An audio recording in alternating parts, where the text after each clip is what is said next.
నమస్కారం V3 news కు స్వాగతం. లక్ష్యం సమాజహితం. ముందుగా ముఖ్యాంశాలు.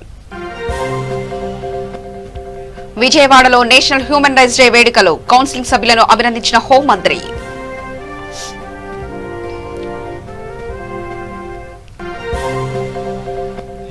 దళిత మహిళా హత్యాచారంపై డీజీపీకి చంద్రబాబు లేఖ. రాష్ట్రంలో లా అండ్ ఆర్డర్ అమలు కావడం లేదంటూ ఆరోపణ.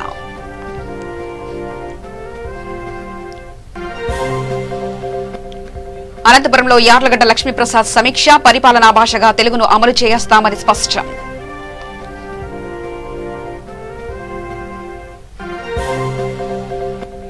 విశాఖపట్నం జిల్లాలో జనసేన నేతలు రాస్తారోకో. రోడ్డు మరమ్మతులు చేపట్టాలని demand.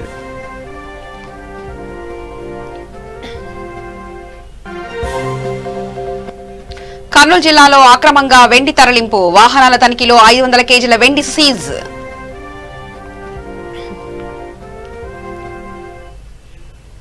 National human rights day సందర్భంగా విజయవాడ నోవాటెల్ హోటల్లో జరిగిన కార్యక్రమంలో హోంమంత్రి మేకతోటి సుచరిత ముఖ్య అతిథిగా పాల్గొన్నారు. నేషనల్ హ్యూమన్ రైట్స్ డే సందర్భంగా ప్రతి ఒక్కరికి మంత్రి శుభాకాంక్షలు తెలిపారు.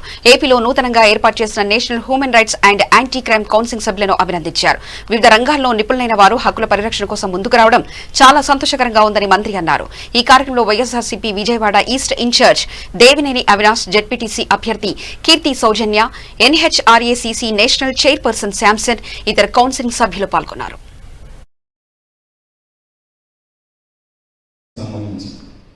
ఆర్జే రాజా వచ్చి మాతో ఒక అరగంట స్పెండ్ చేసి ప్రతి విషయంలో కూడా మీరు ధైర్యంగా ఉండండి, మేము మీ వెనకాల ఉన్నాము, మీకు ఎటువంటి ఇబ్బంది కలగదని మాకు ఎంతో ఎంతో ధైర్యంగా మమ్మల్ని చెప్పి రాజుగారు మాకు ఎంతో ఎంతో విధమైన ధైర్యాన్ని కల్పించారండి. రాజుగారు పాపకే రక్షణ లేకపోతే రోడ్డు మీద తిరిగే పిల్లలు ఏమైపోతారన్న ఇదైపోయింది. ఇంట్లో పడుకున్న పాప అండి, ఇప్పుడు బయటకు వస్తే రక్షణ లేకపోవచ్చు. ఇంట్లో ఉన్న పాప కూడా రక్షణ లేకపోతే నేను ఇంకా ఆడపిల్ల తల్లిదండ్రులు ఆడపిల్లని ఎక్కడ పెంచుకొని పోషించాలి, ఎక్కడ పెట్టుకోవాలన్నది నాకు అర్థం కాని పరిస్థితి అయిపోయిందండి. ఎందుకంటే ఇలాగా ఇంట్లోకి వచ్చి కూడా ఆడపిల్లని చంపేస్తారన్నది రాష్ట్ర చరిత్రలో ఇది ఫస్ట్ టైం అండి. కొద్దిగా నాకు అందరూ సహకరించి నాకు న్యాయం జరిగే అందరూ చేస్తున్నందుకు ప్రత్యేకంగా హోమ్ మినిస్టర్ సుచరిత మేడం గారికి చాలా ధన్యవాదాలు తెలుసుకున్నాను. అప్పటి నుంచి కూడా ఏదైనా విషయంలో కూడా నేను ఫోన్ చేసిన మేడం గారు మాట్లాడుతుంటే మాకు ధైర్యంగానే జరిగింది. ఈ విషయంలో మాకు చాలా వరకు సహకరించారని ఆర్జే రాజు గారు నిజంగా చాలా ఆయనకి కృతజ్ఞతలు తెలుపుకుంటున్నాను. కొన్ని హక్కులు కల్పించింది, కానీ స్వాతంత్రం వచ్చి ఎన్ని రోజులైనప్పటికీ కూడా వాటి యొక్క ఉల్లంఘన జరుగుతూ మరి మన హక్కుల్ని మనం పరిరక్షించుకోవడానికి ఇంకా పోరాడాల్సినటువంటి ఆవశ్యకత మనకు కనపడుతూ ఉంది.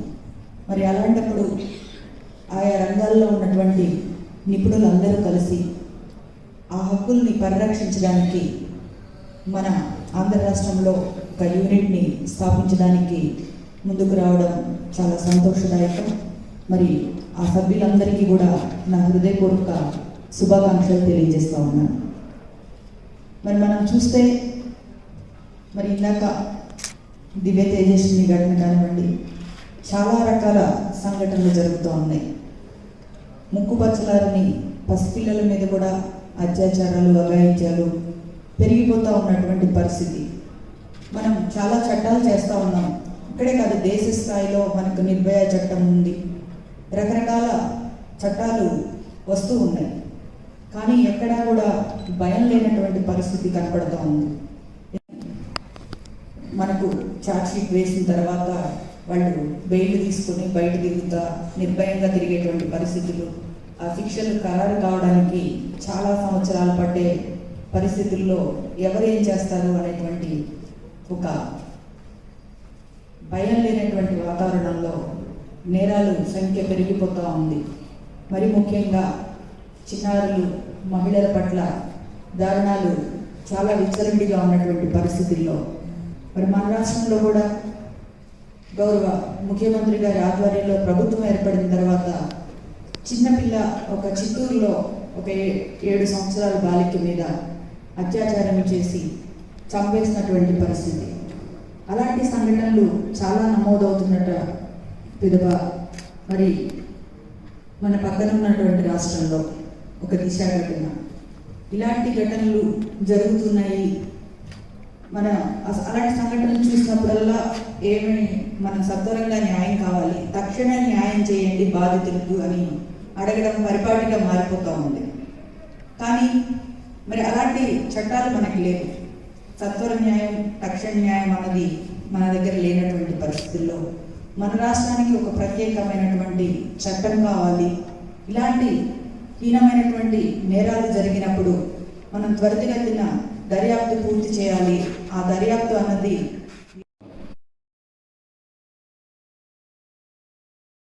జరిగిన హత్యాచారంపై తెదేపా అధినేత చంద్రబాబు నాయుడు డీజీపీకి లేఖ రాశారు. ఇటువంటి సంఘటనలతో ప్రజలు భయాందోళనతో ఉన్నారని లేఖలో పేర్కొన్నారు. రాష్ట్రంలో లా అండ్ ఆర్డర్ అమలు కావడం లేదని, అధికార పార్టీ అండతో దళితులు, ఆదివాసులు, మైనార్టీలు, మహిళలపై దాడులు పెరిగిపోయాయని ఆరోపణ వ్యక్తం చేశారు. అధికార పార్టీ నాయకులకు అనుగుణంగా హత్యాచారానికి కారకులైన దోషులను రక్షించాలని చూస్తున్నారని ఆందోళన చెందారు. ఇటువంటి సంఘటనలు పునరావృతం కాకుండా చట్టాన్ని అమలు చేసి బాధితులకు న్యాయం చేయాలని ఆయన విజ్ఞప్తి చేశారు.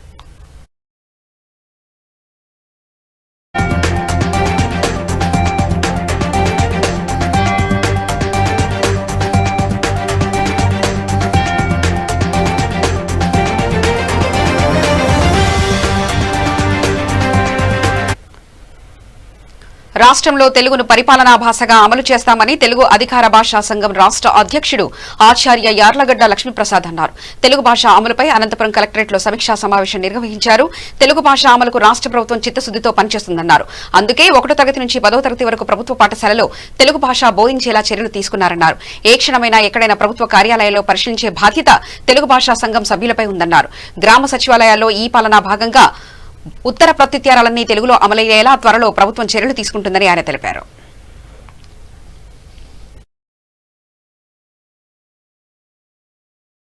భాషగా తెలుగును అమలు చేయటంలో రాష్ట్ర ప్రభుత్వం చిత్తశుద్ధితో ఉన్నది. మన గౌరవ ముఖ్యమంత్రి జగన్మోహన్ రెడ్డి గారు పాలనా భాషగా తెలుగును అమలు చేసే విషయంలో చాలా శ్రద్ధ వహిస్తున్నారు. కొన్ని 47 లక్షల మంది విద్యార్థుల్లో 97% మంది మాకు ఆంగ్ల మాధ్యమం కావాలని చెప్తే ఆయన ఆంగ్ల మాధ్యమాన్ని ప్రభుత్వ పాఠశాలలో ప్రవేశపెట్టారు. కానీ పాలనా భాషగా మాత్రం తెలుగును అమలు చేయటంలో మన రాష్ట్రం ముందుండాలి అని చెప్పని మాకు ఆదేశాలు జారీ చేశారు. మేము పాలనా భాషగా తెలుగును అమలు చేసేదానికి అధికార భాషా సంఘం తరపున మేము దీనికి వచ్చాము. ఎందుచేతనంటే ప్రభుత్వ పథకాలు, ప్రభుత్వం చేసేటువంటి మంచి పనులు, ప్రభుత్వం చేసేటువంటి నవరత్నాలు, ప్రభుత్వం చేసేటువంటి కార్యక్రమాలు అన్నీ కూడా సామాన్య ప్రజానీకం దృష్టికి వెళ్ళాలి అని అంటే కేవలం అది తెలుగు భాష వల్లనే సాధ్యమవుతుంది తప్ప బడుగు బలహీన వర్గాల వాళ్ళకి, గూడాల్లో ఉండే వాళ్ళకి, గుడిసెల్లో ఉండే వాళ్ళకి ఆంగ్ల మాధ్యమం వల్ల వాళ్ళ పిల్లలకి ప్రయోజనం జరుగుతుంది. వాళ్ళ పిల్లలు పైకి వెళ్తారు తప్ప ఈ కార్యక్రమాలు ఏవైతే ఉన్నాయో ప్రజా సంక్షేమ కార్యక్రమాలు తెలుగు భాషలో మాత్రమే సామాన్య ప్రజానీకం దరికి చేరగలుగుతాయి. కాబట్టి పాలనా భాషగా తెలుగును మనం అమలు చేద్దాము. బోర్డుగా నిర్ణయం తీసుకున్నారు. ఆ నిర్ణయం మేరకు మేము పాలనా భాషగా తెలుగుని అమలు చేసేటువంటి కార్యక్రమాన్ని 13 జిల్లాలు పర్యటించి అధికార భాషా సంఘం తరఫున ఇవాళ ఆఖరి జిల్లాగా కర్నూలు వచ్చి ఈ కార్యక్రమాన్ని పూర్తి చేస్తున్నాం. తెలుగువారి తొలి రాజధాని కర్నూలులో ఈ కార్యక్రమాన్ని ముగించడం మాత్రం సంతోషంగా ఉంది. చట్టంలో అధికారాలు ఉన్నప్పటికీ కూడా అధికార భాషా సంఘం ప్రకారం తెలుగులోనే మనం పాలన సాగించాలి. తెలుగులోనే చట్టాలు మనం జీవోలు కానివ్వండి, ఏవైనా కానివ్వండి తెలుగులోనే చేయాలని చెప్పి ఉన్నప్పటికీ కూడా మేము క్రమాధికంగా నెమ్మదిగా మీరు 10%, 20%, 30%, 40% పెంచుకుంటా పొండి పని చేయండి అని చెప్పని మేము ప్రేమాస్పదంగా కోవడం జరిగింది. పాలనా భాషగా తెలుగుని అమలు చేయటంలో ఈ రాష్ట్ర ప్రభుత్వం చిత్తశుద్ధితో పనిచేస్తూ ఉంది. మేము ఆ కార్యక్రమంలో ఉన్నాం. పాలనా భాషగా తెలుగును అమలు చేయటంలో విశాఖపట్నం జిల్లా యలమంచిలో జనసేన పార్టీ నేతలు రాస్తారోకో చేపట్టారు. అచ్యుతాపురం ఇండస్ట్రియల్ ఏరియా నుండి అనకాపల్లి వెళ్లే రహదారిలో అధ్వానంగా మారిందని, ఆ రోడ్డు మీదుగా ప్రజలు తీవ్ర ఇబ్బందులకు గురవుతున్నారని వారు ఆరోపించారు. రోడ్డు ప్రమాదాలు జరిగి ఎందరో ప్రాణాలు కోల్పోతున్నారని, దివ్యాంగులుగా మారుతున్నారని ఆవేదన వ్యక్తం చేశారు. ఇకనైనా రాష్ట్ర ప్రభుత్వం స్పందించి రోడ్డు మరమ్మతులు చేపట్టాలని, ప్రజల ప్రాణాలకు భరోసా కల్పించాలని కోరారు.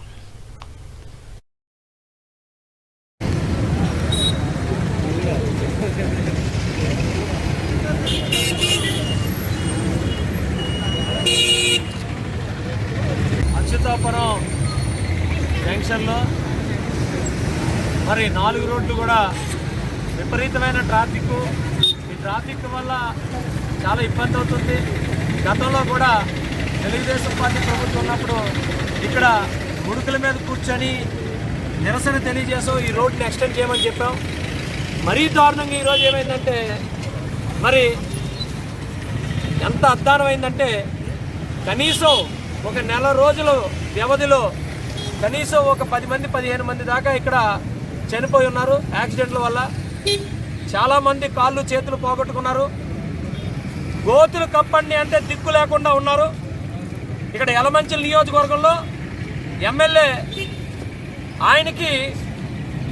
ఆయన క్వారీలు కానీ భూ కబ్జాలు కానీ వాటికి టైం ఉంది.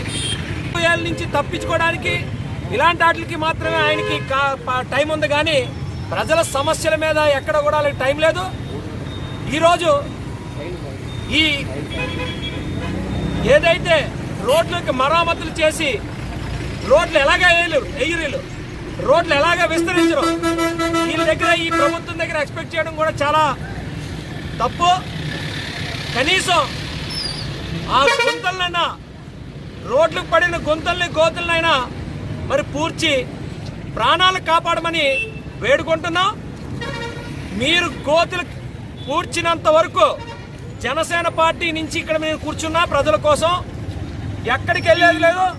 ఈ రోజైనా, రేపైనా, 100 రోజులైనా, 200 రోజులైనా ఇక్కడ కూర్చుంటారు. తీయించుకోవడానికి అందరు అధికారుల దగ్గరికి వెళ్తారు, అధికారుల దగ్గర నుంచి తీసుకుంటున్నారు. రైతులు పాపం మామూలు రైతులు కూడా ఈరోజు అలా భూములు లాక్కోవడానికి టైం ఉంది. ప్రజలు ప్రాణాలు పోతున్నాయి, ఆస్తులు పోతున్నాయి, దారుణమైన పరిస్థితులు ఈరోజు ఉంటే కనీసం ఎమ్మెల్యేకి పట్టనట్టు ఉంది.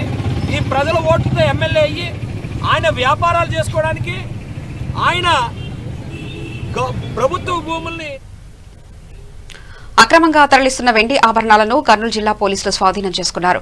జిల్లా ఎస్పీ ఆదేశాల మేరకు కృష్ణగిరి మండలం అమకతాడు టోల్ ప్లాజాలో తనిఖీలు నిర్వహించిన పోలీసులు 500 కేజీల వెండిని సీజ్ చేశారు.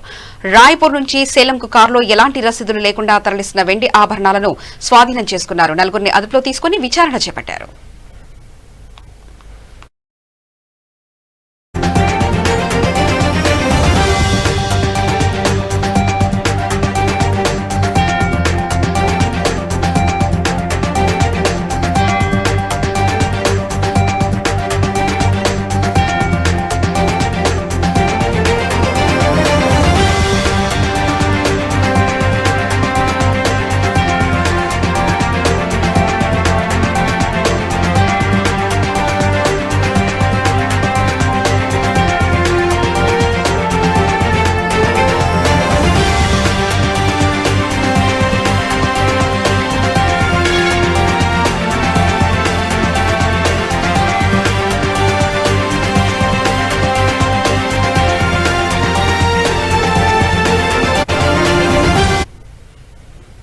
గుంటూరు జిల్లా కలెక్టరేట్ ఎదురుగా జాతీయ భారతీయ కిసాన్ యూనియన్ ఆంధ్రప్రదేశ్ శాఖ ఆధ్వర్యంలో ధర్నా నిర్వహించారు.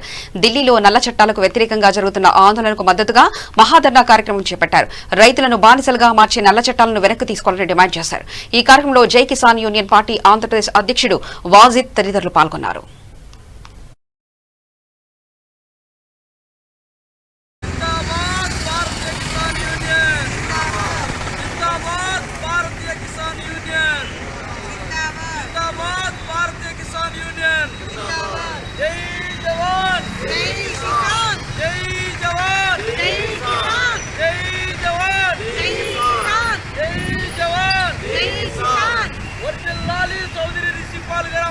నాయకత్వం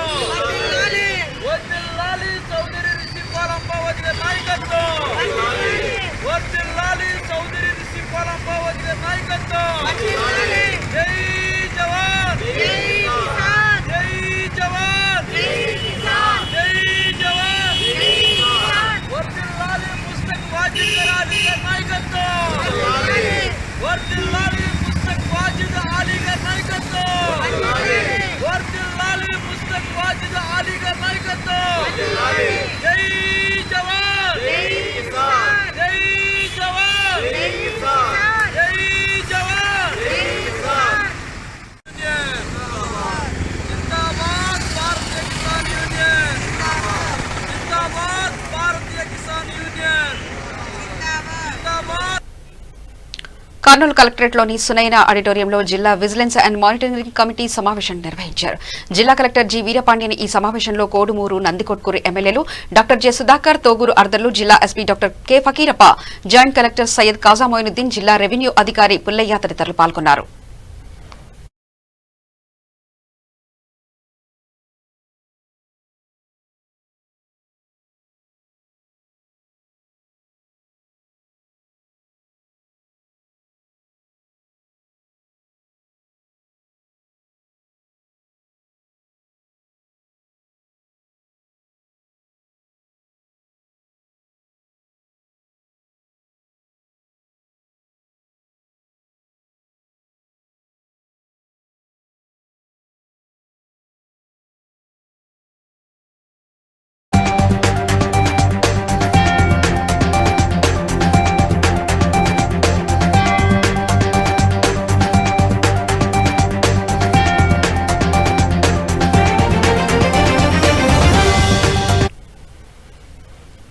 గుంటూరు జిల్లా నిజాంపట్నం మండలం గోకర్ణమఠం గ్రామంలో సుమారు 2,15,00,000 రూపాయల నిధులతో నూతన ఫిషింగ్ ల్యాండింగ్ సెంటర్ కు ఎంపీ మేపిదేవి వెంకటరమణారావు భూమి పూజ చేశారు.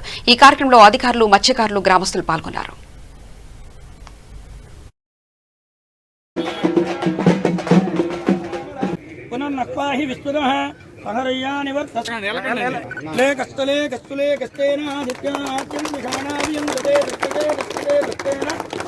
ఆదిత్యాద్యంజుషాణావియందు వివస్వాగమతి దుర్దేవ జ్యోతిష్టేనాదిత్య ఆద్యంజుషాణావియందు మేదిని అయం ముహూర్తస్తు ముహూర్తోస్తు అస్మిన్ అయం ముహూర్తస్తు ముహూర్తోస్తు ఏకగోటగోటం వదంతే వదంతే సోమి. సెంటర్ని ఏర్పాటు చేసుకోవడానికి నేను కన్సర్న్ మినిస్టర్గా ఉన్నప్పుడే దీన్ని శాంక్షన్ చేయటం, దాదాపు 3 కోట్ల రూపాయలతోటి శాంక్షన్ చేయడం జరిగింది.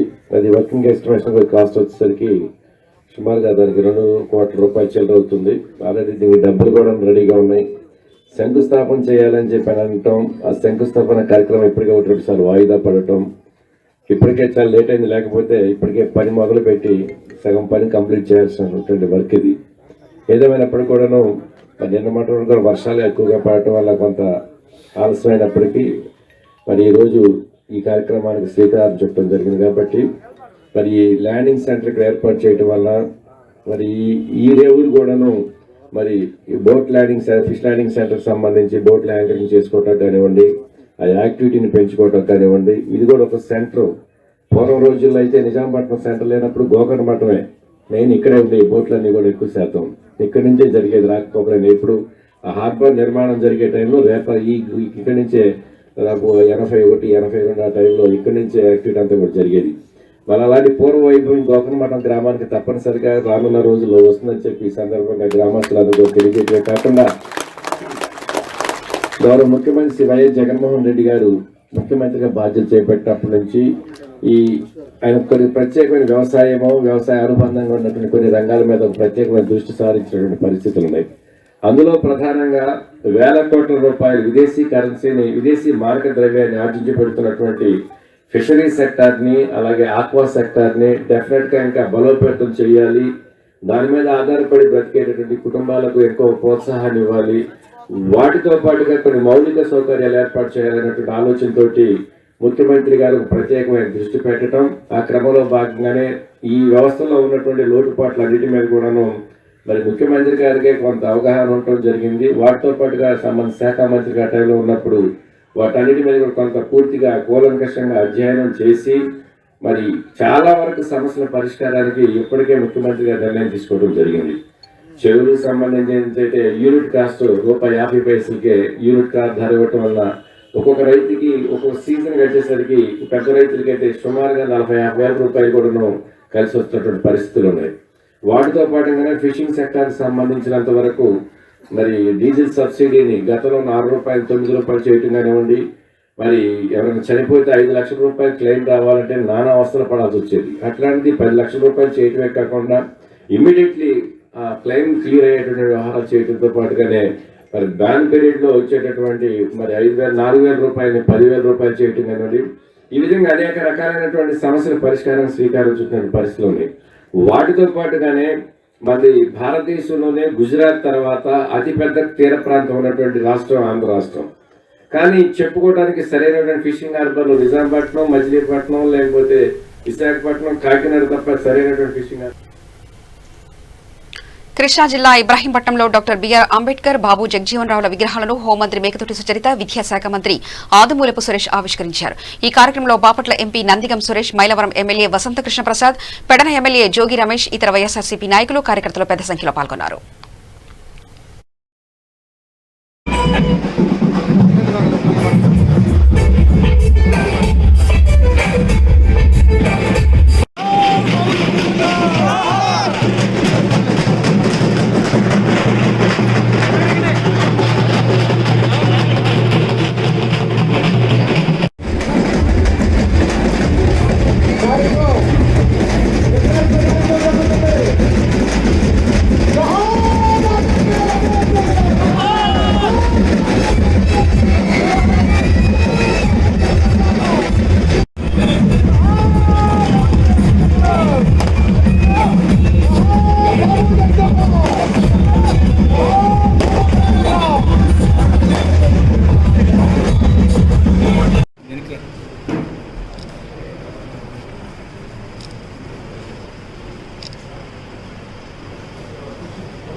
सर अब सर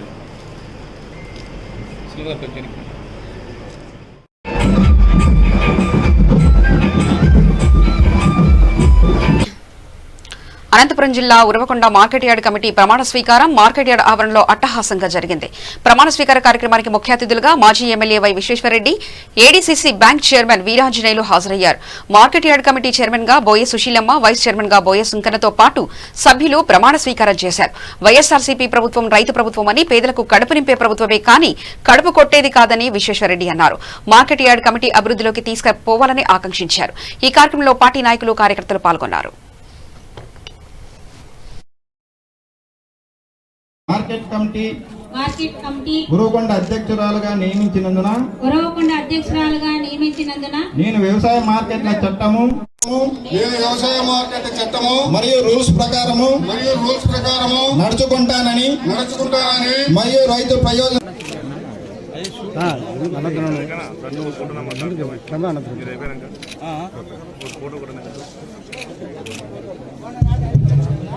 మార్కెట్ కమిటీ అభివృద్ధికి కృషి చేస్తానని దైవం సాక్షిగా ప్రమాణం చేస్తున్నాను. ఉపాధ్యక్షులుగా మార్కెట్ కమిటీ ఉరవకొండ ఉపాధ్యక్షునిగా నియమించినందున నేను వ్యవసాయ మార్కెట్ల చట్టము ముందుకు తీసుకుపోతున్నాడు.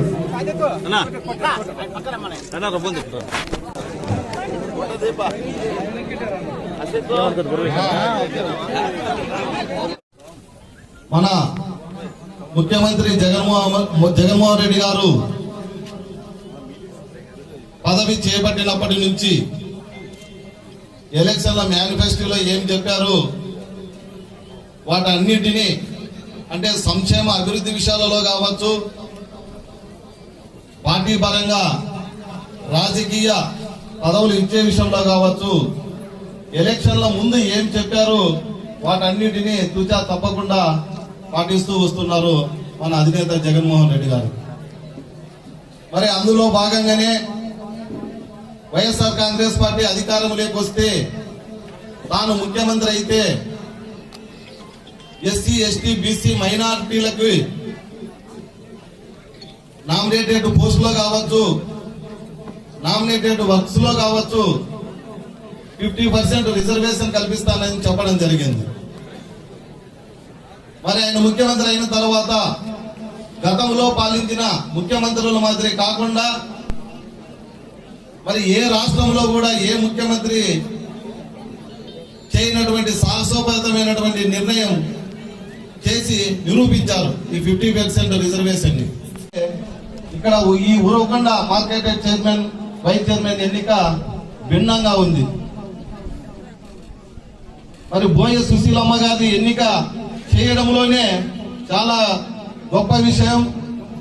మరి అటువంటి కరెక్టుగా జగన్మోహన్ రెడ్డి గారు ఏ విధమైనటువంటి నిర్ణయం తీసుకొని అంటే పార్టీ కోసం కష్టపడినటువంటి వ్యక్తుల్ని వైఎస్ఆర్ కాంగ్రెస్ పార్టీ స్థాపించినప్పటి నుంచి పార్టీ ఏ నిర్ణయం చేసినా ఆ నిర్ణయానికి కట్టుబడి అహర్నిశలు కష్టపడి జగన్మోహన్ రెడ్డి గారిని ముఖ్యమంత్రి చేసే విషయంలో కావచ్చు, మరి మన జిల్లాలో ఏ నియోజకవర్గాలు తెలుస్తుందంటే ఎప్పటికీ కూడా. వార్తలు ముగించే ముందు ప్రధానాంశాలు మరోసారి చూద్దాం. ఘనంగా విజయవాడలో నేషనల్ హ్యూమన్ రైట్స్ డే వేడుకలు, కౌన్సిల్ సభ్యులను అభినందించిన హోంమంత్రి.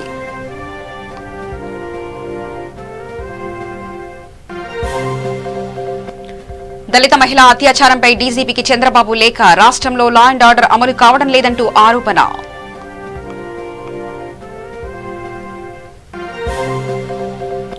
అనంతపురంలో యార్లగడ్డ లక్ష్మీప్రసాద్ సమీక్ష, పరిపాలనా భాషగా తెలుగును అమలు చేస్తామని స్పష్టం.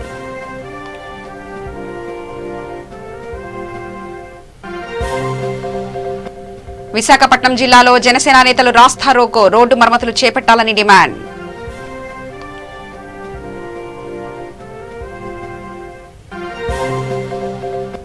కర్నూలు జిల్లాలో అక్రమంగా వెండి తరలింపు, వాహనాల తనిఖీలో 500 కేజీల వెండి సీజ్.